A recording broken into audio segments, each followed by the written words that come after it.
So కోడ్9 డెస్టినేషన్లో రీసెంట్గా ఎవరైతే అఖిల్ అనే పర్సన్ జాయిన్ అయ్యి ఒక కోర్స్ నేర్చుకుని షార్ట్ టైంలోనే ప్లేస్ అవ్వడం జరిగింది. తనతో పాటు తన పేరెంట్ కూడా ఇక్కడ దాకా వచ్చారు. ఒక పేరెంట్ వచ్చి పిల్లలకు సంబంధించి ఫీడ్బ్యాక్ ఇవ్వడం, అది కూడా కోడ్9 డెస్టినేషన్ వాళ్ళకి ఏ విధంగా హెల్ప్ అవుతుంది అన్న వాటిపైన మాట్లాడడానికి మనతో పాటు ఉన్నారు. నిజంగా ఇది ఒక ప్రౌడ్ మూమెంట్. సో ఒక్కసారి ఆవిడతో ఇంటరాక్ట్ అవుదాం.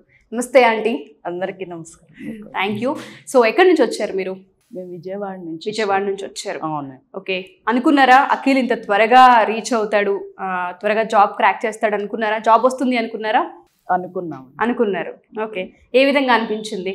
అంటే తను బీటెక్ ఫైనల్ ఇయర్లోనే కోడిజ్ఞాన్ నుంచి వాళ్ళ కాలేజీని అప్రోచ్ అయ్యారు అని చెప్పారు.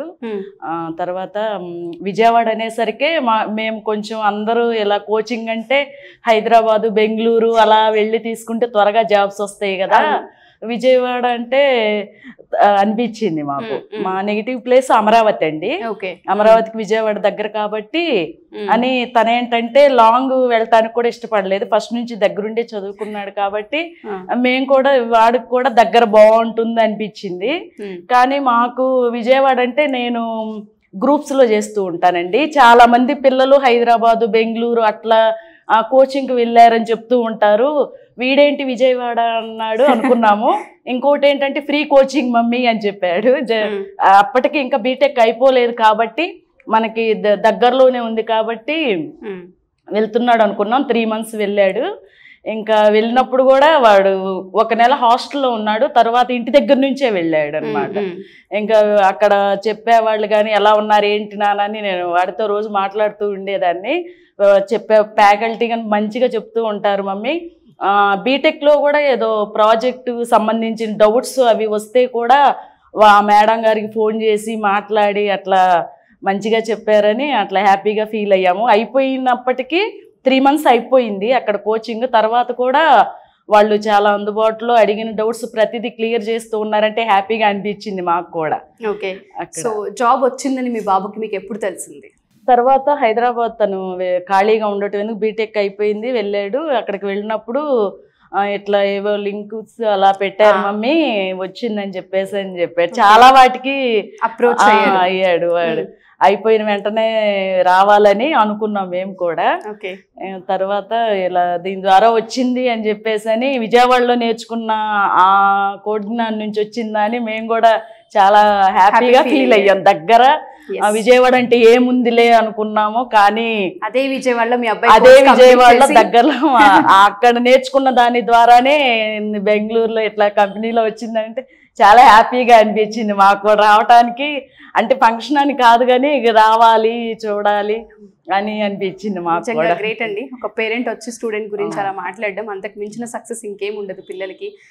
ప్రతి పేరెంట్ కూడా ఎండ్ ఆఫ్ ద డే వాళ్ళ పిల్లలకి జాబ్ అయి చూస్తూ ఉంటుంటారు. ఎంత చదివించినప్పటికి కూడా మంచి కంపెనీలో ప్లేస్ అవ్వాలి, మంచి ఇన్స్టిట్యూట్ దొరికితే బాగుండని వెతుకుతూ ఉంటారు. ప్రతి పేరెంట్ కూడా ఒక తల్లిగా మీరేం చెప్తారు?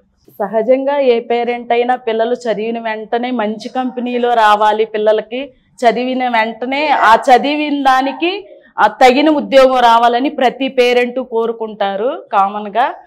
పిల్లలు బీటెక్ వరకు చదవటం ఒక ఎత్తు అయితే అయిపోయిన తర్వాత జాబ్ కోసం ఇంకొకటి నిజంగా అదొక యుద్ధం అన్నమాట. నేను మా బాబుని చూసినాక అనిపించింది బీటెక్ వరకు వాడు ఎంజాయ్గా హ్యాపీగా అనిపించింది, కానీ అయిపోయిన తర్వాత అందరూ ఏం చేస్తున్నాడు అని అడుగుతారేమో అట్లా వాడికి అనిపించింది. మాకు కూడా బీటెక్ అయిపోయింది కదా ఏం చేస్తున్నాడు ఏంటి అలా అడుగుతారు అనిపించింది.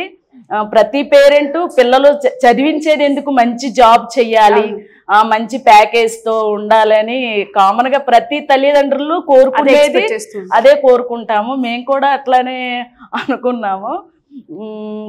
ఏదైనా పేరెంట్స్ పిల్లలు అనుకున్నది సక్సెస్ అయితే అంతకంటే ఆనందం ఇంకొకటి ఉండదు. చాలా థ్యాంక్ యూ అండి, ఇక్కడ దాకా వచ్చి మీ బాబు గురించి ఫీడ్బ్యాక్ ఇచ్చి కోడ్9 డెస్టినేషన్ అనేది మా అబ్బాయి ఫ్యూచర్కి హెల్ప్ అయిందని చెప్పడం చిన్న విషయం కాదు. సో ఎవరైతే ఆడియన్స్ మా ఈ వీడియో చూస్తూ ఉంటుంటారో అఖిల్ వాళ్ళ పేరెంట్స్ ఏదైతే చెప్తూ ఉన్నారో దయచేసి 1కి 4 సార్లు వీడియో రిపీట్ చేసి వింటూ ఉండండి. ఇక్కడ కనుక జాయిన్ అవుతే స్కిల్తో పాటు మనకి చాలా విషయాలపైన అవగాహన కల్పిస్తూ ఉంటుంటారు. ఎస్పెషల్లీ మంత్కి 30+ డ్రైవ్స్ ఇక్కడ జరుగుతూ ఉన్నాయని ప్రతి స్టూడెంట్ కూడా ఫీడ్బ్యాక్లో మనం వింటూ ఉన్నాము. ఇది ఫేకా లేదంటే కావాలని వీడియోస్ చేస్తున్నారు అనుకునే వాళ్ళు కూడా ఉంటూ ఉంటారు. ఒక మదరే వచ్చి విజయవాడ నుంచి బెంగళూరులో ఫీడ్బ్యాక్ ఇస్తున్నారు. సో దీన్ని బట్టి మీకు అర్థం అవ్వాలి రెసిషన్ ఉన్న టైంలో కూడా కోగ్నాన్ ప్రతి స్టూడెంట్కి ఏ విధంగా హెల్ప్ అవుతుంది, వాళ్ళ ఫ్యూచర్కి ఎటువంటి పునాది వేస్తున్నది ఈ వీడియో త్రూ మీకు అర్థమవుతూ ఉంటుంది. కింద స్క్రోల్ అవుతున్న కాంటాక్ట్ నెంబర్ని కనుక కాంటాక్ట్ చేస్తే 20-25 స్టూడెంట్స్ ఎవరైతే ఉంటూ ఉంటారో వాళ్ళందరికీ బెస్ట్ డెస్టినేషన్ అవుతుందని చెప్పడంలో ఎటువంటి అతిశయోక్తి లేదు. Thank you aunty, thank you so much.